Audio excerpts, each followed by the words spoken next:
Օդեսայից հետ եկա մի պայմանով, որ պետք է աշխատեմ, իմ պահանջը բավարարեցին, որ պետք է աշխատեմ հեռուստատեսություն։ Այդտեղ առաջի գունավոր հեռուստատեսությունը, ոնց որ ասած, իմ ձեռքով անցել, պատրաստել տալը, Հայաստանում գունավոր հեռուստատեսություն չկար, սարքավորումներ չկար։ Մենք Մոսկվայից ընդունում էինք գունավորը եւ վերահաղորդում էինք Հայաստանի համար։ Եվ այդ ընթացքում Հայաստանում կար 4 հեռուստացույց, գունավոր, պատկերացնում եք, ես ինչ եմ դա պատմում, որ ցույց տամ տեխնիկայի զարգացում այդ տարիների ընթացքում, էքսպրոմտ, շատ արագ, սենց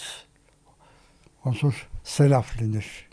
տեխնոլոգիայի զարգացումը, պատկեր։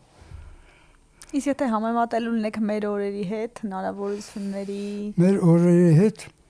հեռուստատեսությունը ռադիոն այն ժամանակ ռադիոն համեմատաբար թեթև էր տեխնոլոգիան բանի հետ կապված հեռուստատեսության հետ հեռուստատեսությունը շատ բարդ էր ոնց ասում այսօրվա դրությամբ այս կամերաները որ դրված են դա գտածո է աշխատողների համար քիչ պահանջ են ներկայացնում լարքի բերելու որակին հետևելու ավտոմատիկա է։ Մեր ժամանակ ամեն կամերա կարելի է համարել, որ մի արտադրամաս է, եթե բացենք կամերան։ Քանի հոգ էր սպասարկում մի սարքը։ Կամերաները այն ժամանակ բաներ ապարատ այսբեր կոչվում, այսբերներ տեխնիկական սարքավորումների սրահներ ամեն բանում 3-4 կամերա էր եւ այդ կամերաները աշխատելուց եթեր մտնելուց հետո այն ժամանակ տեսագրություն չկար կենթանի եթեր էր եւ բոլորի համար էր դժվար հաղորդավարների աշխատողների լինում էր որ հաղորդման վերջում աշխատում էր մի կամերա պատկերացնում եք սարքերի որակը եւ սպասարկումը։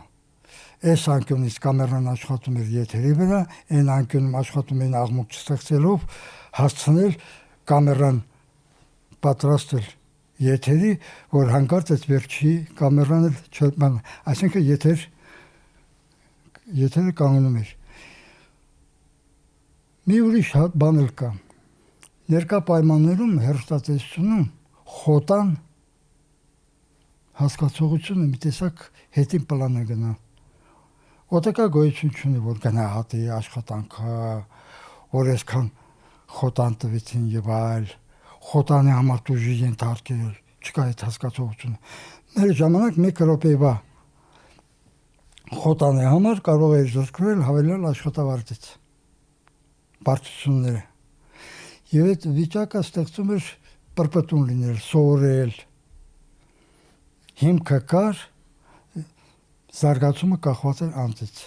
Ինձ հետաքրքիր է, թե ինչպես է կարողանում հմտորեն կիրառել այն գործիքակազմը, այն տեխնոլոգիաները, որ այսօր ձեր երիտասարդ գործընկերներն են կիրառում։ Կիրառելը տարիքի հետ կապ չունի։ Գտնում եմ, որ ամեն մարդ պետք է լավ լինի իր գործի մեջ։ Ցանկացած մարդ միշտ երիտասարդ է, եթե իր աշխատանքը ունի, պրպտուն է, ձգտում է լավին։ Ես իմ գործի տերն եմ։ Աշխատում եմ հնարավորինս վնասել մարդկանց եւ վնասվել։ Դա կոչել ինքնապաշտպանություն չի ասի, գիտեք ոնց։ Ապրելակերպը ճիշտ։ Եվ բոլոր ամեն ինչում լինել ճիշտ։ Ցանկացած դեպքում էքսպրոմտ հայտարարությունը սխալ է։ Եվ վնասում է դիմացինին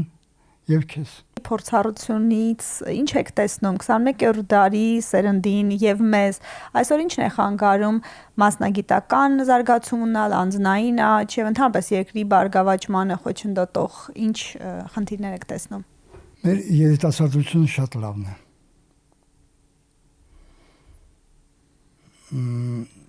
տեսահորիզոնը ավելի մեծ է, հնարավորությունները շատ, բայց պետք է ճիշտ օգտագործել այդ հնարավորությունները, երբեմն ազատությունը, ոնց են ասում, երբ որ սահման չկա, վազում են, մոռանում են, որ դիմացում կարող է ձոր լինի, ճանապարհ ընդհատվի։ Ինչ ես միշտ շփվել եմ, դուք գիտեք, երիտասարդների հետ, ես շատ եմ սիրում եւ միշտ էլ երիտասարդները հայրեր եւ որդիներ պայքարի մեջ միշտ դա կա, հիմա էլ կա, բայց ես այն դասին չեմ մանում, որ փնովեմ երիտասարդությանը։ Լավն էլ կա, վատն էլ կա, բայց սիստեմը պետք է ստեղծել, որ գերիշխի լավը, որ ազդի վատը պակասացնելու։ Բոլոր ազգությունների մեջ էլ դա կա։ Չի կարելի ասել, որ սենց բոլորը վատ են, բայց այսօրվա վիճակով ես կարող եմ ասել տոկոսային հարաբերություն բերեմ, եթե համեմատեմ առաջվա երիտասարդությանը կրթության տեսանկյունից, կյանքի պիտանելիության տեսանկյունից բանից, եթե առաջվանը գնահատեմ 60%, ես ներկայիս երիտասարդությանը կբերեմ 90%-ի։